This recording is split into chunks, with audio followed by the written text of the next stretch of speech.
Luego del monumental y gigantesco fracaso tanto en la crítica especializada, como en la taquilla con la nueva versión de Ángeles de Charlie, Kristen Stewart vuelve a la pantalla grande con algo bastante divergente de sus trabajos recientes. Una laminilla que mezcla suspenso, terror y ciencia ficción titulada Underwater, traducida al español con el título de Amenaza en lo profundo. Ahora, si en medio de este embrollo que incluye plataformas submarinas, ataques de locura, y monstruos, usted ha quedado con alguna que otra duda o pregunta, no se preocupe, porque a continuación y sin más preámbulos, damos inicio al análisis y explicación de Amenaza en lo profundo Underwater. Alerta de spoiler. 1. ¿Dónde rayos están metidos los protagonistas de la película y por qué? La trama de la película tiene lugar en una estación de perforación submarina profunda llamada Estación Kepler, que pertenece a una compañía de hidrocarburos llamada Tian Industries. El objetivo de la estación es muy simple, perforar el lecho submarino hasta encontrar petróleo y bombearlo a la superficie. El asunto es que la estación Kepler se encuentra en el fondo de la fosa de las Marianas, con 6 millas, o sea 10 kilómetros, de mar encima. Si usted cree que es muy poquito, le cuento que a esa profundidad la presión que se crea es de 1000 atmósferas, suficiente como para que aplastar y volver papilla a cualquiera que se exponga directamente a ella.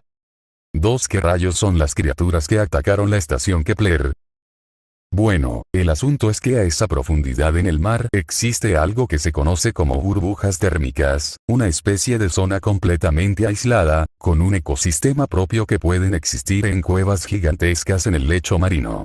De hecho se considera que algunas de estas burbujas podrían contener especies prehistóricas que se han conservado debido a su aislamiento. En la película se presume que la actividad de perforación de la estación estalló una de estas burbujas, liberando a los especímenes que allí se encontraban, que al parecer incluyen 1, un depredador alfa gigantesco, 2, las pulgas del depredador, que son los monstruos que parecen como fantasmas y 3, una especie de criatura con tentáculos, que al parecer son el alimento del depredador alfa. Todo indica que en la burbuja el ecosistema funcionaba así. Las criaturas con tentáculos obtenían energía del calor que encontraban en la burbuja, por eso tenía unas especies de garras.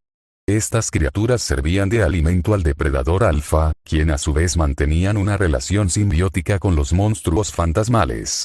Y con relación simbiótica me refiero a que, su fisonomía parecía estar diseñada para chupar cualquiera que fuera el líquido corporal del depredador alfa, y asimismo, parecía tener la capacidad de controlarlos. 3. ¿Qué fue lo que le sucedió a la estación Kepler? De acuerdo con datos de la estación, la temperatura del agua subió 10 grados antes de que empezara a destruirse. Esto sin duda alguna confirma la teoría de la burbuja térmica. La perforadora rompió una de estas burbujas, cuya agua caliente al mezclarse con el agua que rodeaba la estación, subió su temperatura. Y además liberó los monstruos antes mencionados. Uno de ellos, el depredador alfa, posiblemente buscando el calor del núcleo de la estación, posiblemente se aferró a ella, generando un daño estructural masivo. El punto es que a esa profundidad con esa presión, cualquier daño estructural se vuelve catastrófico, y es por eso que una vez se inició el daño, no había forma de revertirlo. 4. ¿Quiénes fueron los 6 sobrevivientes al ataque del Kepler y qué sucedió con ellos? Nora Price, Kristen Stewart, especialista en mecánica. Al final, presumiblemente muerta, al detonar el núcleo de la estación Roebuck, para destruir al depredador alfa y a sus pulgas. Lucien, Vincent Cassel, el capitán de la estación Kepler. Muere sacrificándose para que Nora pudiera sobrevivir. Ambos se encontraban subiendo a un ritmo frenético, lo que hacía que sus trajes se debilitaran. Lucien se desató de Nora, y en la implosión generada cuando el agua destruyó su traje, salvó a Nora enviándola al fondo, nivelando su presión. Emilia Bersam, Jessica Henwick, su trabajo tenía que ver con el análisis orográfico del lecho marino, sobrevivió en una de las cápsulas que encontraron en la estación Roebuck. Paul T.J. Smith, un sujeto con un humor muy agudo. Muere cuando en un túnel subterráneo, una de las criaturas lo ataca, averiando el traje, y literalmente lo succiona. Liam Smith, John Gallagher Jr. Sobrevivió en la segunda cápsula que dejó la estación Roebuck, gracias al sacrificio de Nora. Rodrigo Mahmoud Ouatie, muerto, luego de salir al agua bajo presión y tener el casco roto, lo que inevitablemente lo lleva a que implosionara, dejando sus partes regadas por todas partes.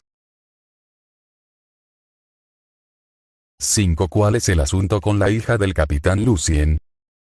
Lucien, al parecer, habían informado a toda la tripulación del Kepler que tenía una hija, que debía tener la misma edad de Nora. Kristen Stewart tiene 29 años, sin embargo cuando le preguntan sobre ella, dice que tiene 14. Luego, en la estación Shepard, en la que Lucien había pasado mucho tiempo, haciendo exploraciones en el pasado, Nora se da cuenta que la hija de Lucien, murió cuando tenía 14 años, hacía aproximadamente 15 años atrás. Además de otras cosas. 6. ¿Cuál era el plan del capitán Lucien para escapar con vida? El plan consistía en abandonar la estación Kepler, la más moderna que hacían las perforaciones, y caminar por un túnel hasta la estación de control, que es de hecho, donde encuentran a Emily Smith, y luego avanzar hasta la estación Midway, para llenar sus tanques de oxígeno, y finalmente hasta la estación Roebuck, donde abordarían las cápsulas que los llevarían a la superficie. Lucien descartó la estación Shepard, diciendo que estaba abandonada, cuando en realidad, lo hacía para que no se dieran cuenta de varios de sus secretos. 7. Porque Lucien no quería que la tripulación llegara a la estación Shepard. Porque en esa estación había pruebas de que Lucien conocía de los peligros que representaba perforar el lecho submarino en ese punto. En la información que encontró Nora allí, además de conocer el secreto de su hija muerta, descubrió que en la etapa exploratorio hubo indicios de que además de petróleo, en la zona pudiera haber esas burbujas térmicas aisladas con fauna exótica allí adentro. Muy exótica. 8. ¿Nora está realmente muerta? ¿Por qué se sacrificó? Bueno, no hay ningún indicio de que Nora no esté muerta, ya que no se le vio reparando la cápsula, ni buscando un método de escape.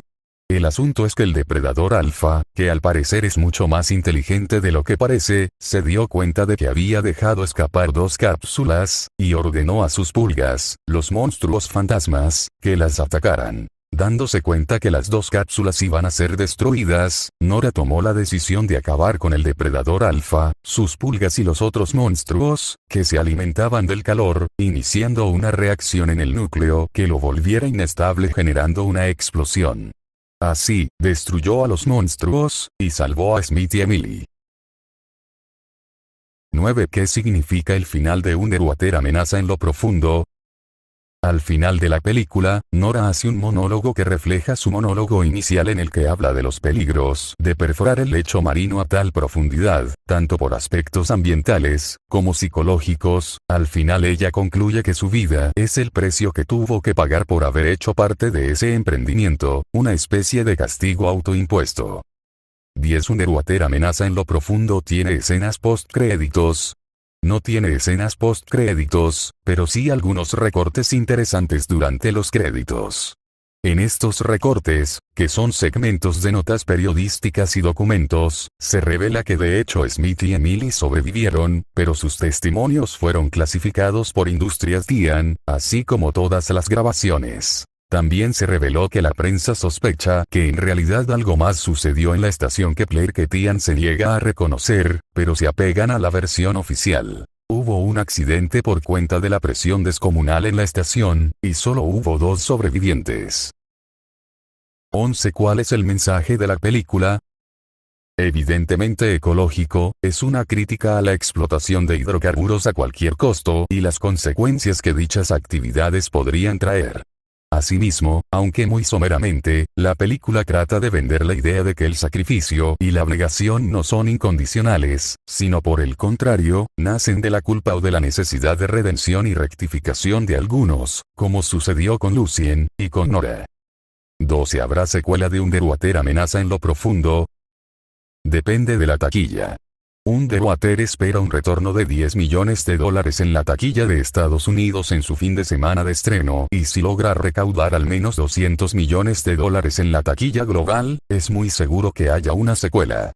Mucho más si supera esa cifra. Aquí estaremos atentos.